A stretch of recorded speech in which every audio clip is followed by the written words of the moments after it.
তো আজকে তোমাদের দেখো যেটা বীজগণিতের শর্ট প্রশ্ন উত্তর অর্থাৎ এমসিকিউ কোয়েশ্চেন 2024 এক্সামের জন্য কিছুটা গুরুত্বপূর্ণ শর্ট কোয়েশ্চেন ডিসকাশন করা হয়েছে। তো আশা করছি সবাই তোমরা ভালো আছো। আর এই ভিডিওটা তোমাদের বন্ধুদের সঙ্গে শেয়ার করো। বাকি সবাই সুস্থ আছে। দেখো তাহলে এখানে আজকে কিছুগুলো শর্ট কোয়েশ্চেন ডিসকাশন করা দিয়ে আছে। প্রথমে দিয়ে আছে দেখো আমাদের রুট 125 মাইনাস হচ্ছে রুট 5 এর মান কত হবে। 120 দিয়ে আছে রুট 120, রুট আছে 80, রুট হচ্ছে 100, রুট হচ্ছে 5 রুট 5। তো দেখো আমাদের এইটা আমরা একটু দেখো আমাদের এই যে এটাকে যদি আমি ভাঙি রুট 125টাকে এটাকে লিখতে পারি আমাদের 5 ইন্টু হচ্ছে 5 মাইনাস হচ্ছে রুট 5 এটা লিখতে পারি। তারপর দেখো এটাকে আমি যদি এরকম লিখতে পারি, এটা যদি আমাদের 5 ইন্টু 5 জোড়াতে যদি থাকে সেখান থেকে 5 বের হবে। 5 হচ্ছে এখানে রুট 5 থেকে গেলো মাইনাস কত হচ্ছে রুট 5। এবার দেখো এটাকে যদি আমি এইভাবে লিখতে পারি তাহলে এখান থেকে যদি এখান থেকে বিয়োগ করা হয় 5 রুট 5 মাইনাস রুট 5 তাহলে হচ্ছে 4 রুট 5। তাহলে 4 রুট 5। এবার দেখো 4টাকে আমি রুটের ভিতরে যদি নিয়ে যাই তাহলে এইটাকে আমাকে লিখতে হবে 4 ইন্টু 4 লিখতে হবে। তাহলে 4 ইন্টু যদি 4 করি তাহলে এখানে যে আমাদের দেখো এখান থেকে আমাদের অ্যান্সারটা কত হয়ে যাবে 4 ইন্টু 4 4 5, এটা হচ্ছে 4 এটা 4 5 20 ইন্টু তাহলে 4 দুগুণে 8, তাহলে আমাদের এইটা চলে আসছে আমাদের 80 অ্যান্সার। তাহলে এই অপশান আমাদের বি অপশানটা আমাদের কী হবে রাইট হবে। দেখো এবার নেক্সট আমাদের যে কোয়েশ্চানটা দিয়ে আছে আমাদের এটা আমাদের গুরুত্বপূর্ণ কোয়েশ্চান ওঠে আমাদের। তো a x square plus B x plus কত দিয়ে আছে প্লাস সি ইকুয়াল টু 0 দ্বিঘাত সমীকরণে বীজদ্বয় বাস্তব এবং অসমান হলে বি স্কোয়ার মাইনাস 4ac এর মান কত হবে। তাহলে যেটা হবে এই কোয়েশ্চেনটা যেটা হবে আমাদের অসমান হলে বি স্কোয়ার মাইনাস আমাদের 4ac এর মান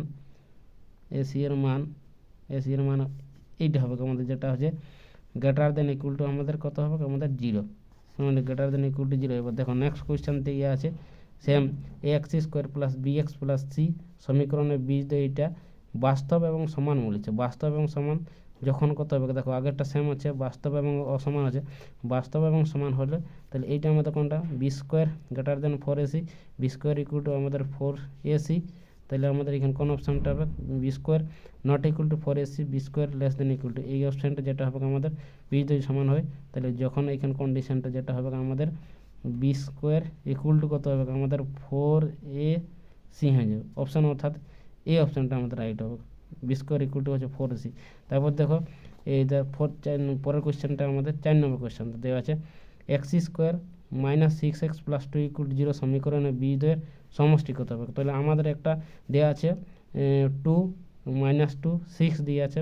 তাহলে আমরা কি জানি আমাদের সমীকরণ হয় এখানে যে সমীকরণ এক্স স্কোয়ার প্লাস বিএক্স এই সমীকরণটা যেটা লিখি আমরা X square B X plus C equal to 0। এইখানে আমাদের কি লিখি যে বীজদ্বয় এবং আলফা এবং যদি বিটা হয় তাহলে আলফা প্লাস বিটা ধরি তখন আলফা প্লাস বিটা হয় তখন মাইনাস কত হয় বি বাই কত হয় এ। তাহলে এইখানে আমাদের বি ইকুয়াল টু কত দিয়ে আছে B equal to minus 6, A equal to আমাদের কত দিয়ে আছে এখানে এ ইকুয়াল টু তোমার আছে 1। তাহলে আমাদের বি এর জায়গায় তাহলে কত হচ্ছে আমার বি এর জায়গায় যদি বসাই তাহলে বি ইকুয়াল টু মাইনাস 6 বা এ ইকুয়াল টু কত হচ্ছে 1। তাহলে এখানে মাইনাস হয়ে যাচ্ছে আমাদের প্লাস, তাহলে কত হচ্ছে 6। তাহলে অপশান কত হবে 62। তাহলে এইখানে এতদূর পর্যন্ত ঠিক আছে, তোমরা বুঝতে পারছো ঠিক আছে। তাহলে পরে দেখো আমার নেক্সট কোয়েশ্চেনটা দেওয়া আছে যেটা আমাদের a x square plus B x plus C equal to 0 দ্বিঘাত সমীকরণটির আমাদের একটি বীজ শূন্য। তাহলে কত হবে এ ইকুয়াল টু হবে আমার 0, বি ইকুয়াল টু 0, আবার সি ইকুয়াল টু 0 এবং কোনোটি নেই এই অপশানটা যেটা হবে আমাদের। তাহলে আমাদের তাহলে আমাদের কোন শর্তে আমাদের এইখানে আমাদের সি ইকুয়াল টু যদি আমাদের সি ইকুয়াল টু 0 এই অপশানটা হয় সি ইকুয়াল টু 0 হয় তাহলে a x square plus B x plus C equal to 0 দ্বিঘাত সমীকরণটির একটি বীজ আমাদের কি শূন্য হবে। সি ইকুয়াল টু আমাদের যদি 0 হয় তাহলে আমাদের দিকে এ এক্স স্কোয়ার কোন শর্তে সি ইকুয়াল টু যদি আমাদের 0 হয় তাহলে X square plus B X equal to C equal to 0 দ্বিঘাত সমীকরণের একটি বীজকে আমাদের শূন্য হবে। Thank you, all the best, have a good day.